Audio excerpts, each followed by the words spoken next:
home common sense back at the NHS. Announcement from the Health Secretary, rather late in the day, in my view, that we're actually going to see some sense with women-only wards being back to just women only and not men who claim they're women that day or that year. Trans women not allowed, and also an end to all this nonsense stuff about chest feeders as opposed to breastfeeders. No, men can't breastfeed. No, and even when they have the medication to help them, they shouldn't be doing it anyway.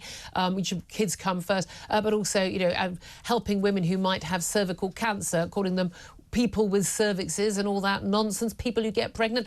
That, we're told, is all going to end. But why did it ever happen in the first place? Well, let's talk about this with Oli London. He's the author of Gender Madness, One Man's Devastating Struggle with Woke Ideology and His Battle to Protect Children. Good morning to you, Oli.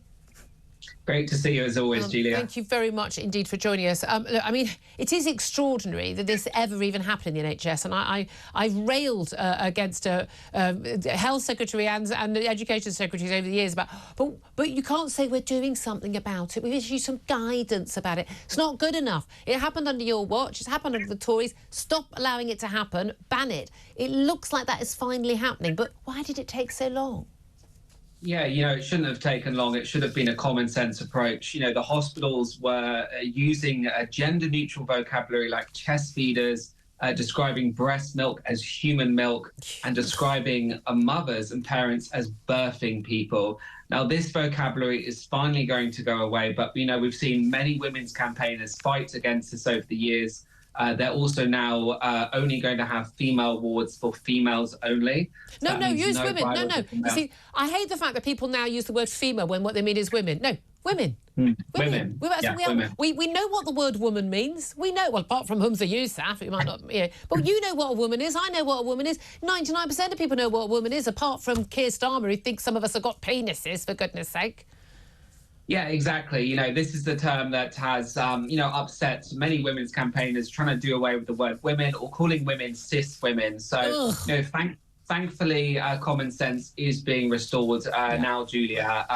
And also women will now be able to have request women-only nurses to look after them in the hospitals, whereas before transgender nurses could technically look after them. I mean, and again, we're talking about women sometimes, you know, who've been abused, who've been raped, who don't feel safe in a room with a man, and someone also is trans, someone who's trans who looks quite clearly like a man because they are a man, but putting a wig on and a pronoun badge doesn't make them a woman, or women for religious reasons. And you know, I don't agree with those reasons, but you know, we should allow that to happen. It is quite bizarre, isn't it?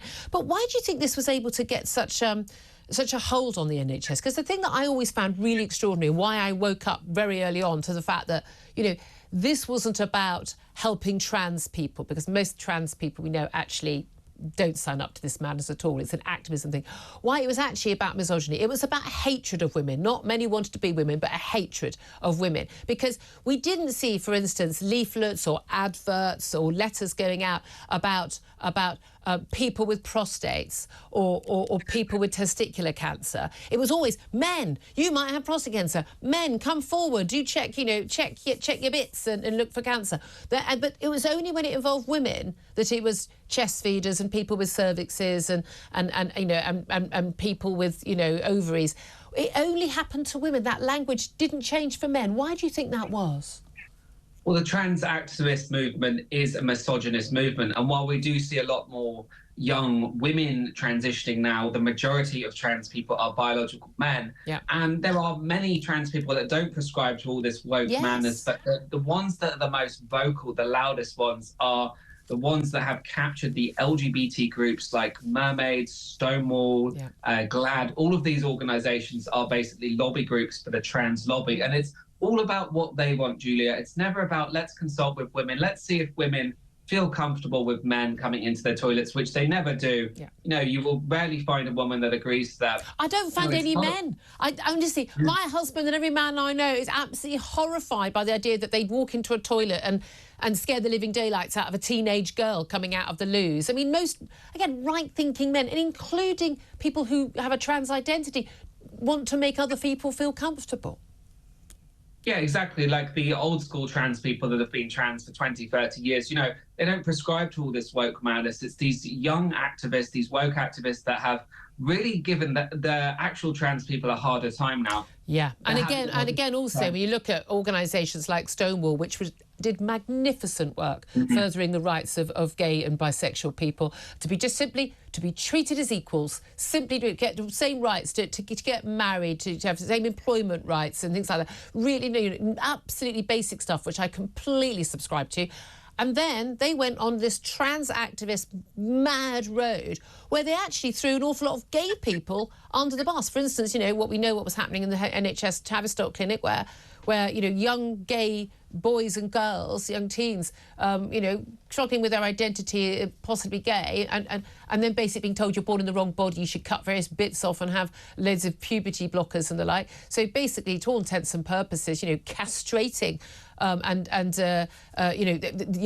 young gay men and women, but also telling lesbians that if you don't agree to have sex with a lesbian with a penis, as is all over lesbian dating sites, you're a bigot. I mean, this is insane.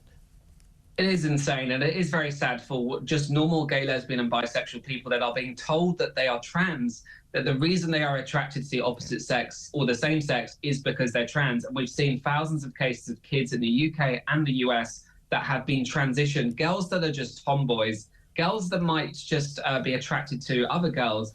They are being told to transition. They've been put on puberty blockers and hormones. And, we've just seen the Cass report, which is really groundbreaking. Yeah. And we're now starting to see all these organisations like Mermaids and Stonewall trying to backtrack and say, we never advised giving these puberty blockers for kids. That was never what we were doing, when these were the people that were lobbying hard to try and transition all of these kids. And that is a form of kind of conversion therapy. Yes. You're making a gay person trans. That is conversion therapy. Yeah, and saying there's something wrong with somebody being gay.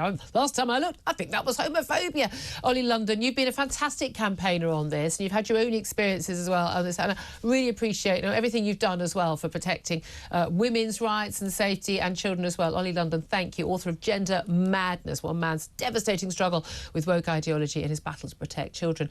Sam Armstrong's still with me in the studio. Look, you deal with a lot of these Tory MPs. Victoria Atkins, bearing in mind she's a health secretary who didn't know that junior doctors were fully trained professionals and referred to them as doctors in training. It doesn't bode that well, does it? I've had battles with the education secretary over this. All this stuff, we've been arguing about this stuff and saying this stuff is mad for a long time. It's been causing distress to women and girls, particularly elderly women in wards where they're in a women-only ward, and then they've got a 6-foot bloke next to them, not even pretending they're a woman. It's just playing a sick joke on people. This should never have been allowed to happen. How did it happen under a Tory watch? Well, look, there's more joy in heaven when a sinner repents than when 1,000 good men keep doing it. But here's the thing. We have politicians in this country who we elect in order to have beliefs and values and to govern. Yeah. Why did it require an independent NHS paediatrician to conduct this view in order for Tory MPs who are meant to believe in common sense in the first place to suddenly recognise that just because a man says he's a woman, that he isn't one? In order to recognise that it's not a good idea to change the entire lexicon of how we describe conditions in the NHS. Why was it not discovered that it's not a good idea to put male rapists into female prisons? Male rapists, just have to say rapists because they're all men. Under English law, you cannot be a woman and raped. But this is the extraordinary thing. We all knew this, and yet everyone signed up to it. I know the sinners who repent, the sort of, oh, no, it turns out, Cass was right. But all the stuff that we've been saying over the years, we were called bigots and transphobes and the like. And I have to say, we need some apologies. We really need some apologies. Lockdown, right on lockdown, we need some apologies for that. There has been no reckoning on a lot of that. That's what I find frustrating.